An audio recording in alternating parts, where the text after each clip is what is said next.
Hello students, welcome to my YouTube channel physics with Salim sir. प्यारे बच्चों, मेरा नाम है सलीम और मैं पढ़ाने वाला हूं क्लास 11-12 का फिजिक्स। तो आज जो है इलेक्ट्रिक चार्ज एंड फील्ड का जो है सेकंड पार्ट लेके आया हूं। इससे पहले हम लोग जो है पार्ट 1 में इलेक्ट्रिक चार्ज को पढ़ चुके हैं, जो मेरे चैनल में जो है अपलोडेड है। तो किसी को अगर वो वीडियो देखना है तो जाइए मेरे चैनल में, उसको देख लेना है। तो आज जो है इलेक्ट्रिक चार्ज और फील्ड का जो है इंपॉर्टेंट एंड सेकंड टॉपिक लेके आए हैं, जिसका नाम है कूलम्स लॉ। Coulomb's law. तो प्यारे बच्चों, ये कूलम्स लॉ जो है बहुत ही इंपॉर्टेंट टॉपिक है सभी एग्जाम के लिए, चाहे वो बोर्ड के एग्जाम हो, चाहे जेई के एग्जाम देने वाले हो या नीट के एग्जाम देने वाले हो, सभी के लिए जो इंपॉर्टेंट है। इसमें हम लोग आज इस लेक्चर में क्या पढ़ाने वाले हैं, इसमें आज पढ़ाने वाला हूँ कि कूलम्स लॉ के जो है एक वेक्टर फॉर्म में एक्सप्रेस कैसे किया जाता है। कूलम्स लॉ के साथ जो है लॉ ऑफ ग्रेविटेशन क्या सिमिलरिटीज़ है, क्या डिससिमिलरिटीज़ है, और जो है इससे बनने वाले जो है भी इंपॉर्टेंट न्यूमेरिकल्स है वो भी हम लोग सॉल्व करने वाले हैं। तो चलो स्टार्ट करते हैं आज का जो है टॉपिक कूलम्स लॉ। तो प्यारे बच्चों, कूलम्स लॉ में हमें क्या सिखाता है, कूलम्स लॉ में हमें क्या पढ़ना है। कूलम्स लॉ में पढ़ना है कि दो चार्ज, जैसे सपोज मान लो एक चार्ज यहाँ पर है जिसका Q1 है और दूसरा चार्ज यहाँ पर है जो Q2 है। इन दोनों के बीच का डिस्टेंस क्या है, R है। तो ये दोनों चार्ज जो है आपस में किस तरह से इंटरैक्ट कर रहे हैं, ये हम लोग को कूलम्स लॉ में पढ़ना है। कि ये पढ़ना है कि एक चार्ज जो है दूसरे चार्ज पर कितना फोर्स अप्लाई कर रहा है, ये चार्ज इस पर कितना फोर्स अप्लाई कर रहा है, ये हम लोग को यहाँ पर पढ़ना है। तो प्यारे बच्चों, जो है क्लास 11 का एक चैप्टर था जिसका नाम था ग्रेविटेशन। उसका एक खास जो है इंपॉर्टेंट फार्मूला, फेमस फार्मूला बोल सकते हैं, बहुत सभी को 99% चांसेस सभी को जो है ये याद होगा। क्या था, F=gm1/m2/d²। तो इसमें क्या पढ़े थे हम लोग लॉ ऑफ ग्रेविटेशन में, कि दो बॉडी के बीच में जो है कितना फोर्स लग रहा था, वो उसका फार्मूला था F=gm1/m2/d²। तो यहाँ पर जो है कूलम्स लॉ में हम पढ़ेंगे कि दो पॉइंट चार्ज के बीच में कितना फोर्स एक्ट हो रहा है। यहाँ पर जी क्या था, यहाँ पर जी तो यूनिवर्सल कांस्टेंट था, G=6.67 × 10⁻⁻11। यहाँ पर भी जो है इसका कांस्टेंट टर्म आएगा, हम लोग पढ़ने वाले हैं। तो कूलम्स लॉ में क्या पढ़ने वाले हैं कि दो चार्ज के बीच में कितना फोर्स एक्ट हो रहा है। तो बच्चों याद रखना कि ये चार्ज Q1 है, ये चार्ज क्या है, Q2 है। ये इस पर फोर्स अप्लाई करने वाला है इसी लाइन में, इसको हम लोग लिख लेते हैं F21। ये जो चार्ज है, इस चार्ज को इस डायरेक्शन में फोर्स अप्लाई करने वाला, जिसका वैल्यू होगा F21। और ये चार्ज जो है इसको इस डायरेक्शन में फोर्स अप्लाई करने वाला है, जिसका होगा F12। वेक्टर फॉर्म में लिखें, क्योंकि दोनों चार्ज जो है सिमिलर है, दोनों पॉजिटिव चार्ज है, इसीलिए यहाँ पर रिपल्सन हो रहा है। पर बच्चों, अगर एक चार्ज पॉजिटिव होता है और एक नेगेटिव होता तो क्या होता, अट्रैक्शन होता। लेकिन हम लोग यहाँ मान लिए कि दोनों चार्ज पॉजिटिव है, इसलिए ये चार्ज जो इस पर इस डायरेक्शन में रिपल कर रहा है, ये चार्ज इसको इस डायरेक्शन में रिपल कर रहा है। प्यारे बच्चों, इस केस में ना दोनों जो फोर्स है F12 = -F21, दोनों का मैग्नीट्यूड सेम होगा, बट क्या होगा, दोनों का डायरेक्शन जो है डिफरेंट है, इसलिए यहाँ पर माइनस लग जाएगा। मैग्नीट्यूड अगर निकाले, इसका मैग्नीट्यूड या इसका मैग्नीट्यूड क्या होगा, सेम होगा, क्योंकि इसके वैल्यू मान लेते हैं F के बराबर है। तो दो चार्ज के बीच में लगने वाला जो फोर्स है वो हम लोग कूलम्स लॉ से कैलकुलेट करते हैं। प्यारे बच्चों, कूलम्स लॉ का अगर इस लॉ को डिफाइन अगर करना होगा तो क्या होगा डेफिनेशन इसका। तो बच्चों सुनकर जो है अपने कॉपी में इसको नोट डाउन कर लेना है कि force of attractions between two charges is directly proportional to the product of the charges and inversely proportional to the square of the distance and it acts along the line joining between the two charges। इसे कहने का मेरा मतलब है कि दो charge के बीच में जो लगने वाला फोर्स है F क्या होगा, प्रोपोर्शनल होगा। किसके प्रोपोर्शनल होगा, ये दोनों चार्ज का प्रोपोर्शनल होगा, प्रोडक्ट के प्रोपोर्शनल। मतलब अगर ये चार्ज अगर 3 है, ये अगर मान लो 5 है कूलम, ये 3 कूलम, ये 5 कूलम, तो 3 × 5 कितना हो रहा है, 15।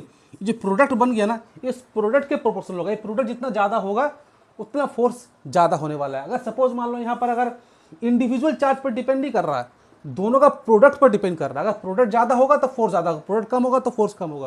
लेकिन बच्चों वो लोग वही, अगर ये मान लेते हैं यहाँ पर 5 की जगह में ना, 5 की जगह पर अगर हम यहाँ पर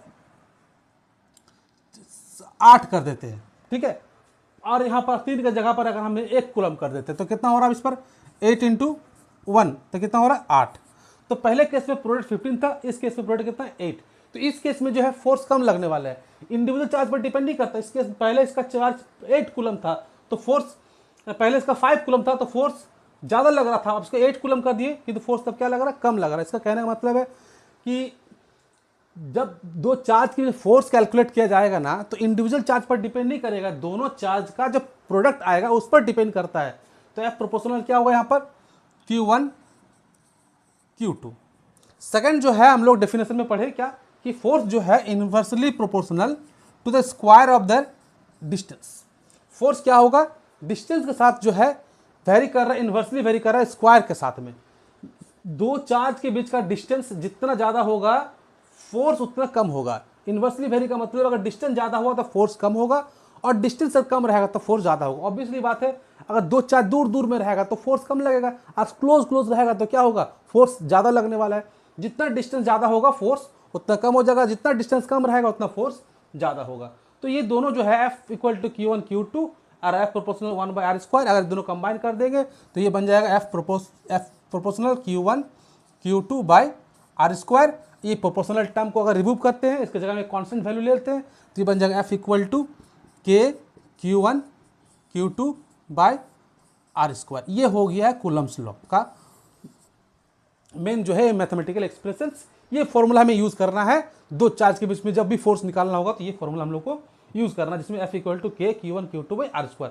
यहाँ K क्या है, यहाँ पर K जो है कांस्टेंट है, और ये कांस्टेंट जो है इसका वैल्यू फिक्स्ड है। क्या होता है इसका वैल्यू, 9 × 10⁻⁹, और इसका जो है जगह यूनिट हो जाएगा newton metre square per coulomb square, newton metre square per coulomb square. एक बात बच्चों याद रखना, ग्रेविटेशन वाला केस में और इसका केस में थोड़ा डिफरेंट है। ग्रेविटी वाला केस में ये था यूनिवर्सल ग्रेविटेशन, यूनिवर्सल कांस्टेंट, इसका वैल्यू फिक्स था, हर जगह में फिक्स था, चेंज नहीं होता था। लेकिन यहाँ जो K कांस्टेंट है इसका वैल्यू फिक्स नहीं है, ये मीडियम पर डिपेंड करता है। अलग अलग मीडियम में इसका वैल्यू क्या होगा, अलग अलग आएगा। ये जो हम लोग लिखे हैं 9 × 10⁻⁹, ये जो है K का वैल्यू जब दोनों चार्ज वैक्यूम में रखा रहेगा तब इसका वैल्यू होगा 9 × 10⁻⁹। वैक्यूम के लिए ये जो वैल्यू है वैक्यूम के लिए अलग अलग मीडियम में इसका वैल्यू अलग अलग आएगा। और एक्सपेरिमेंटली K का वैल्यू ऐसे भी दिखा जाता है, K इक्वल टू क्या होता है, K इक्वल टू 1/4πε0, 1/4πε0। एप्सिलॉन जो है यहाँ पर, एप्सिलॉन क्या है बच्चों, एप्सिलॉन जो है कोई मीडियम का परमिटिविटी है, ये नॉट मतलब फ्री स्पेस का, ठीक है। तो बच्चों याद रखना है क्या होता है, एप्सिलॉन जो है ये है epsilon not permittivity of free space. तो जिसका इसका नाम से ही समझ में आता है कि परमिटिविटी मतलब दो चार्ज के बीच में लगने वाले फोर्स को, फोर्स लगने में कितना परमिट करता है या कितना परमिशन देता है, वही उसका परमिटिविटी। एक्चुअली परमिटिविटी का डेफिनेशन अगर देना है तो क्या होता है, अगर कोई पूछे तो बताना है कि परमिटिविटी क्या है। Permittivity is a property of a medium which decides the force of attractions between the two charges when present on that medium। तो कोई मीडियम में अगर हम दो चार्ज को रखे हैं, उस दो मीडियम में दोनों चार्ज के बीच में लगने वाले फोर्स को कितना वो अलाउ करता है, वही उसका है परमिटिविटी। ये फ्री स्पेस का जो परमिटिविटी है उसका वैल्यू जो है याद रखना है 8.854 × 10⁻⁻12। इसका यूनिट जो है फैराड पर मीटर भी होता है, फैराड पर मीटर। या तो अगर यहाँ से अगर इसकी यूनिट निकाले, अगर K का जगह पर अगर 1/4πε रख देते हैं और फिर उसका अगर इसका यूनिट निकालते हैं तो कैसा आएगा यूनिट, तो उसका यूनिट बनने वाला है कि यहाँ पर अगर एप्सिलॉन आया तो एप्सिलॉन ऊपर भेज देते हैं, F नीचे आया मतलब Q1 Q2 ऊपर और FR नीचे। तो इसका मतलब ये हो जाएगा, इसका वैल्यू यूनिट हो जाएगा कूलम स्क्वायर पर न्यूटन पर मीटर स्क्वायर, ये है इसका यूनिट। तो बच्चों ये याद रखना, ये वैल्यू 8.854 × 10⁻12, यहाँ पर हम लोग मिस्टेक से 2 लिखे तो -12 फैराड पर मीटर या तो कूलम स्क्वायर पर न्यूटन पर मीटर स्क्वायर। ये जो वैल्यू है फ्री स्पेस का है, अलग अलग मीडियम के लिए इसका वैल्यू क्या होगा, अलग अलग आएगा। तो इसका मतलब क्या हुआ कि अगर ये जो फोर्स हम लोग कैलकुलेट कर रहे हैं, K का वैल्यू लिख रहे हैं, ये फ्री स्पेस का में फोर्स, अगर वही दो चार्ज को अलग मीडियम में रख दिया जाए तो फोर्स सेम आएगा, सेम नहीं आएगा, फोर्स उस केस में अलग होगा। परमिटिविटी बढ़ने से क्या होता है, फोर्स का वैल्यू कम आ जाता है। जितना परमिटिविटी बढ़ेगा फोर्स का वैल्यू उतना ही कम आएगा। फोर्स हमेशा मैक्सिमम कहाँ होगा, जब दो चार्ज को अगर वैक्यूम में रखेंगे तो फोर्स मैक्सिमम होगा।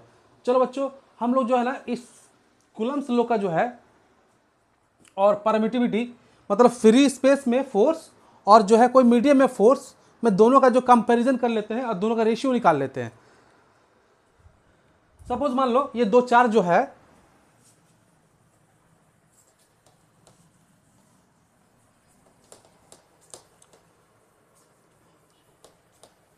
सपोज मान लो ये दो चार्ज है, इसका बीच का डिस्टेंस r है और ये दोनों चार्ज को ना अभी हम लोग जो है फ्री स्पेस में रखे हैं, तब इसमें लगने वाला फोर्स को हम लोग F वैक्यूम मान लेते हैं, फिर वैक्यूम में रखा हुआ तो F v मान लेते हैं। तो इसका फॉर्मूला क्या बना थे 1/4 pi epsilon naught Q1 Q2 by r square. अब जब यही दोनों चार्ज ना उठाकर दूसरे कोई मीडियम में रख देते हैं, तब इसमें बीच में लगने वाला फोर्स क्या हो जाएगा, तब इसको हम लोग लिख लेते हैं F इक्वल टू m, मतलब F v मतलब फोर्स इन वैक्यूम और F में m मतलब जो है उस मीडियम में फोर्स। तो एफ एम इक्वल टू क्या हो जाएगा, यहाँ हो जाएगा 1/4 पाई एप्सिलॉन। देखो यहाँ एप्सिलॉन नॉट इस्तेमाल किए तो वैक्यूम के लिए नॉट इस्तेमाल करते हैं, और कोई मीडियम का रहेगा तो वहाँ पर सिर्फ एप्सिलॉन। तो एफ एम इक्वल टू क्या होगा 1/4 pi epsilon Q1 Q2 by r square. तो अब ये दोनों में कौन ज़्यादा कौन कम है हम लोग जब कंपेयर करेंगे तो समझ में आ जाएगा। अभी तो फिलहाल क्या करते हैं कि एफ वैक्यूम में फोर्स और मीडियम में फोर्स, दोनों फोर्स का रेशियो निकाल लेते हैं। तो अगर दोनों का रेशियो निकालना होगा तो क्या लिखेंगे F V by F M. F V का अगर इस एफ वी को ये नंबर को इस नंबर से अगर डिवाइड करें तो क्या होगा 1/4 pi epsilon naught Q1 Q2 by r square को अगर डिवाइड करना होगा 1/4 pi epsilon Q1 Q2 by r square. जैसे डिवाइड करेंगे तो Q1 Q2 कैंसिल हो जाएगा, r स्क्वायर क्या हो जाएगा कैंसिल, 4 पाई कैंसिल, बचने वाला है ये एप्सिलॉन ऊपर चल जाएगा तो बन जाएगा एप्सिलॉन बाय एप्सिलॉन नॉट।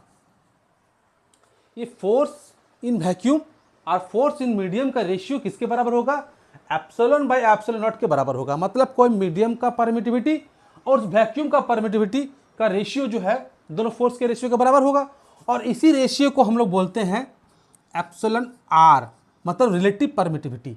तो रिलेटिव परमिटिविटी का डेफिनेशन क्या होगा, रिलेटिव परमिटिविटी डेफिनेशन ये होगा, it is defined as the ratio between the permittivity of a medium to the permittivity of free space. और इसी का एक और नाम दिया गया है, इसका नाम है, एक और नाम है जिसका नाम है हम लोग बोलते हैं के। के क्या होता है, के का मतलब होता है डाइलेक्ट्रिक कांस्टेंट। क्या है, dielectric constant of medium, dielectric constant. तो अगर यहां से कंपेयर करें तो के इक्वल टू क्या लिख सकते हैं F V by F M, मतलब डाइलेक्ट्रिक कांस्टेंट का भी डेफिनेशन हम लोग जो यहां से इस रेशियो से दे सकते हैं। व्हाट इज डाइलेक्ट्रिक कांस्टेंट, तो dielectric constant is defined as the ratio between the force between two charges when they are placed in vacuum to the force between two charges when they are placed on that medium. तो force in vacuum और force in medium दोनों का जो ratio है वो होगा dielectric constant. प्यारे बच्चों कुछ कुछ चीज़ों का डाइलेक्ट्रिक कांस्टेंट का वैल्यू याद रख लेना है। जे के का वैल्यू जो है, के का वैल्यू 1 होता है वैक्यूम के लिए, जब वैक्यूम में होगा तो के का वैल्यू क्या होगा यहाँ पर 1। के का वैल्यू जो है 1.00054 करीब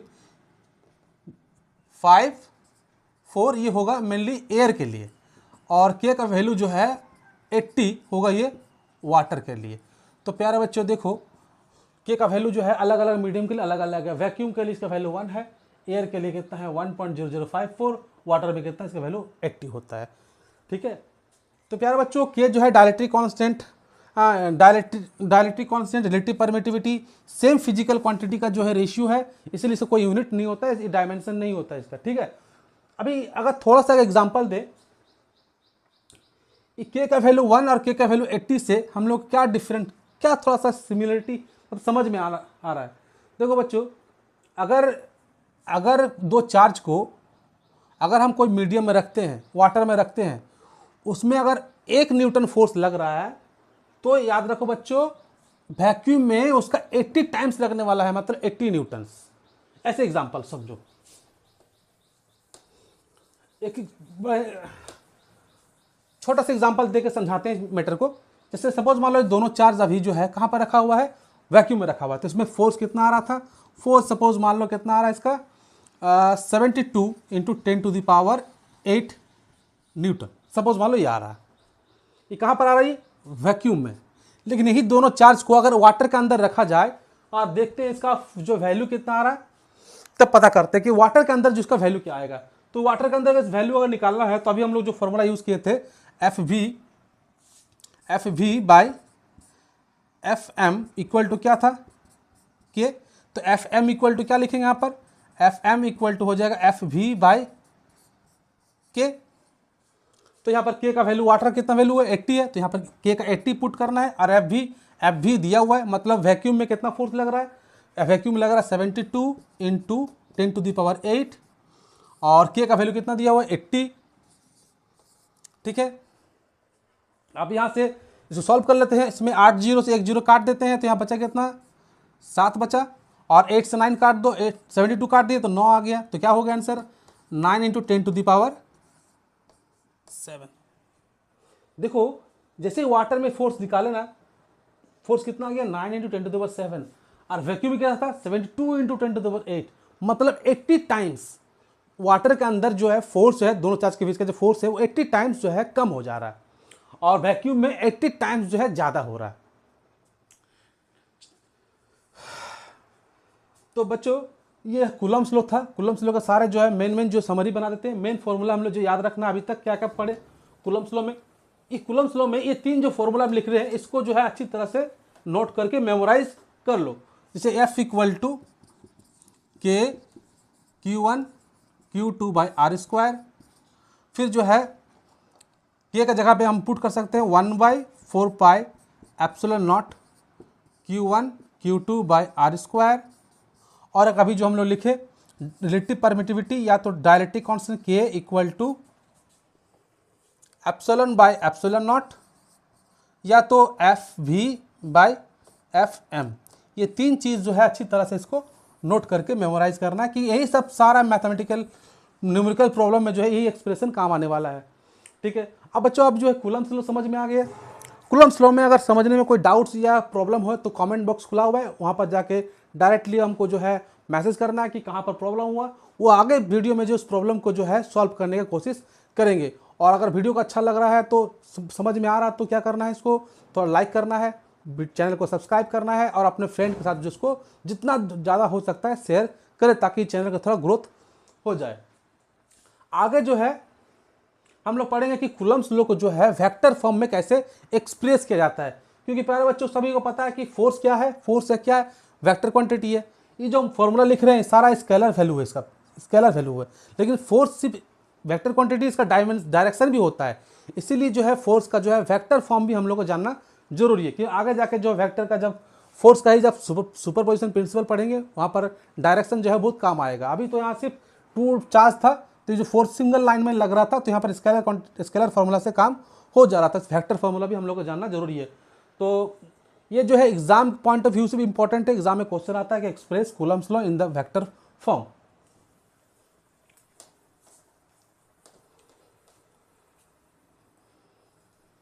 तो Coulomb's law in vector form, तो ध्यान से देखना बच्चों कि कूलम्ब्स लॉ को हम लोग जो वेक्टर में किस तरह से एक्सप्रेस करते हैं।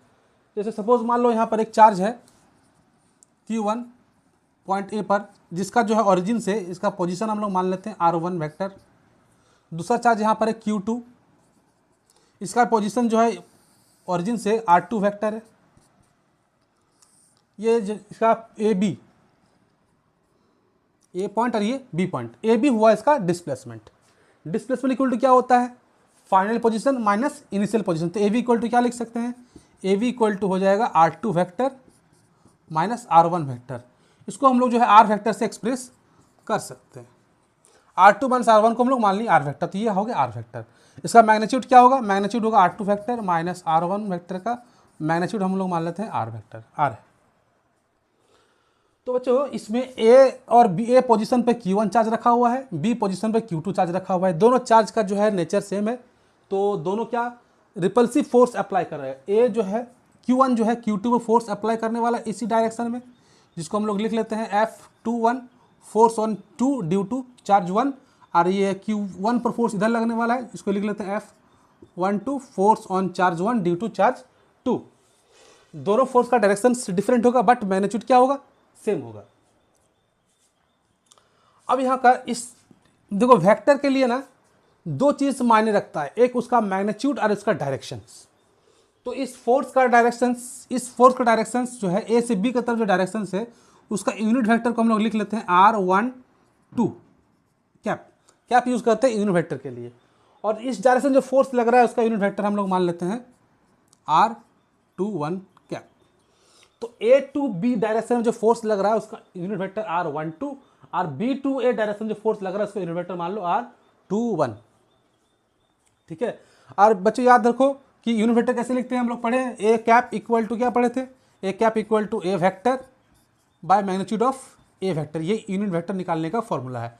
इसी तरह से अगर R12 का निकाले यूनिट वेक्टर R12 कैप तो क्या हो जाएगा, ये R vector by magnitude of R vector. इस तरह से हम लोग यूनिट वेक्टर को एक्सप्रेस कर सकते हैं। और ये दोनों यूनिट वेक्टर R12 और R21 दोनों डायरेक्शन अलग है, इसलिए R12 इक्वल टू हम लोग क्या लिख सकते हैं R-21। ठीक है।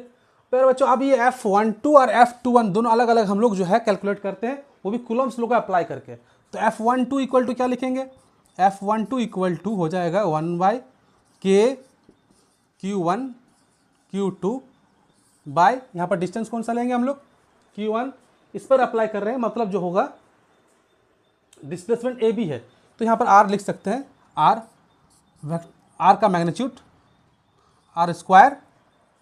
और ये तो फोर्स हो गया स्केलर, ये तो स्केलर पार्ट हुआ। अब जब तक इसमें यूनिट वेक्टर नहीं जुड़ेगा तब तक ये वेक्टर फॉर्म में कन्वर्ट नहीं होने वाला है। तो ये जो फोर्स लग रहा है F12 B2 A डायरेक्शन में लग रहा है तो इसके यूनिट वेक्टर क्या था R21 था। तो यहाँ पर यूनिट यूज कर लेते हैं हम लोग R21 का कैप। अभी यार यूनिट वेक्टर को उसका वेक्टर फॉर्म में अगर एक्सप्रेस करना होगा तो R21 इक्वल टू क्या हो जाएगा, ये तो इसको लिख लेंगे हम लोग K Q1 Q2 by R square, इसका हो जाएगा R vector by magnitude of R. देखो यहाँ पर R12 क्या था, R vector by magnitude of R vector, इसीलिए R21 भी यूनिट वेक्टर था, इसका लिख लिया आर वेक्टर बाय आर का वेक्टर का मैग्नीट्यूड। अब इसी को थोड़ा सा सिंप्लीफाई अगर करना भी होगा तो इस तरह से हम लोग लिख सकते हैं, ये आर वेक्टर का मैग्नीट्यूड का मतलब आर ही होता है। तो ये ऐसा बनेगा K Q1 Q2 by R square into R multiply कर लो तो आर क्यूब इंटू यहाँ पर आर वेक्टर। और F12 जो आया F21 भी सेम आने वाला है, क्योंकि यहाँ पर R12 और माइनस इक्वल टू क्या है माइनस R21 है। तो R121 के जगह में अगर हम R12 लिखें तो इस साइन जो है नेगेटिव आ जाएगा, तो इस सेम फोर्स आएगा। तो F21 इक्वल टू क्या हो जाएगा, F21 equal to same force but opposite direction में, इसलिए जस्ट इसी को लिखना है और बगल में जो है माइनस साइन बिठा देना है। तो ये माइनस आ जाएगा minus K Q1 Q2 by R cube into यहाँ पर आर वेक्टर। ये जो था न्यूटन कूलम्स लॉ को जो हम लोग जो है क्या किया, वेक्टर फॉर्म में एक्सप्रेस कर दिए। तो ये वेक्टर फॉर्म और दो स्केलर फॉर्म दोनों याद रखना है। स्केलर फॉर्म क्या था, स्केलर फॉर्म में ये वेक्टर लगा एक्स्ट्रा ये नहीं रहता है, और ये वाला यूनिट वेक्टर यूज़ नहीं करना है, ये हटा देंगे तो ये बन जाएगा स्केलर फॉर्म और इसको लगा देंगे तो बन जाएगा ये वेक्टर फॉर्म। तो प्यारे बच्चों ये जो है वेक्टर कूलम्स लॉ का जो है हम लोग एक वेक्टर फॉर्म में एक्सप्रेस कर दी। अब इसके बाद जो है ना क्या पढ़ना है कि देखना है कि कूलम्स लॉ जो है कूलम्स लॉ जो है एप्लीकेबल कहाँ पर है, इसका जो है लिमिटेशन क्या होता है, किस जगह पर इसको अप्लाई कर पाएंगे, किस जगह पर इसको अप्लाई नहीं कर पाएंगे, इसका लिमिटेशन के बारे में हम लोग को पढ़ना है अब। तो limitation of Coulomb's law.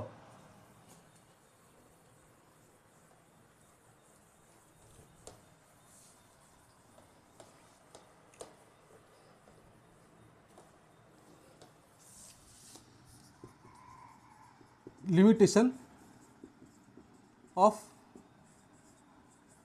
Coulomb's law. देखो प्यारे बच्चों इसका कुछ लिमिट है, मतलब जो हर जगह में जो है ना हम कूलम्स लॉ का अप्लाई नहीं कर पाएंगे। तो कूलम्स लॉ के लिए क्या क्या लिमिटेशन है, नंबर एक, the charge should be point charge, एक कंडीशन।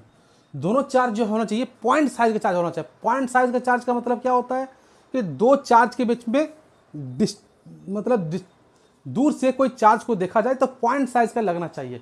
देखो बच्चों, जरूरी नहीं कि ये चार्ज हमेशा पॉइंट साइज का ही होगा तभी होगा, डिस्टेंस पर डिपेंड करता है। अगर चार्ज बड़ा बड़ा भी होगा, कि अगर उसके बीच में डिस्टेंस लार्ज होगा तब भी वो जो है पॉइंट चार्ज की तरह ही जो उसको कंसीडर किया जाएगा। ठीक है, तो जितना डिस्टेंस ज़्यादा होना मतलब जिसका साइज के कंपैरिजन में उसका डिस्टेंस जो है ज़्यादा होना चाहिए, तब जाकर वो समझा जाएगा क्या है पॉइंट चार्ज। जैसे कि एग्जांपल ले लो, जैसे यहाँ से हम लोग अगर कोई स्टार्स को देखते हैं तो क्या लगता है पॉइंट साइज का है, तो इसका जरूरी नहीं कि वो स्टार जो है पॉइंट साइज का, वो तो बहुत बड़ा है, बहुत लार्ज क्वांटिटी, लेकिन उससे हमारा डिस्टेंस इतना ज़्यादा है कि वो हमारे लिए क्या है तो पॉइंट चार्ज है। उसी तरह से दो चार्ज के जो है पॉइंट साइज का होना चाहिए, मतलब अगर साइज छोटा है तो डिस्टेंस ज़्यादा होना चाहिए, बहुत डिस्टेंस कंपैरिजन में छोटा लगना चाहिए। ठीक है, तो दूसरा पॉइंट इसका है कि the charge should be at rest, इसमें होना चाहिए दोनों चार्ज रेस्ट में होना जरूरी है, ये दूसरा पॉइंट हो गया। थर्ड पॉइंट याद रखना है इसका जो है डिस्टेंस बिटवीन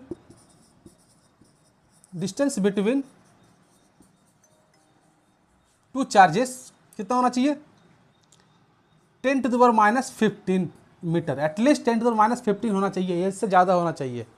अगर इससे कम अगर हो गया ना तो जो मतलब जो है दोनों न्यूक्लियस का साइज है ये, तो न्यूक्लियर फोर्स जो है ना वो तुम्हारा जो इलेक्ट्रोस्टैटिक फोर्स के ऊपर डोमिनेशन करना स्टार्ट कर देगा। इसीलिए डिस्टेंस कितना होना चाहिए कम से कम जो है 10⁻⁻15 मीटर या उससे ज़्यादा होना चाहिए। तो ये तो मेन में लिमिटेशन था, और इसका जो है अब हम लोग जो है आज के वीडियो बस इतना ही रहेगा, और नेक्स्ट वीडियो में हम लोग जो है वो जो कंपैरिजन बिटवीन जो है ग्रेविटेशनल फोर्स और इलेक्ट्रिक कंपैरिजन करने वाले हैं, और उसके बाद जो है जितना भी जो है कूलम्स लॉ का PYQ न्यूमेरिकल्स है उस सब को सब जो है हम लोग जो है कवर करने वाले हैं। तो इस चैनल से जो है जुड़े रहना है, वीडियो को जो है लाइक करना है, चैनल को सब्सक्राइब करना है, और जो है बेल आइकन को भी दबा देना ताकि जो है अपडेट मिलते रहे। तो फिर मुलाकात होगा नेक्स्ट वीडियो में, तब तक के लिए बस इतना ही।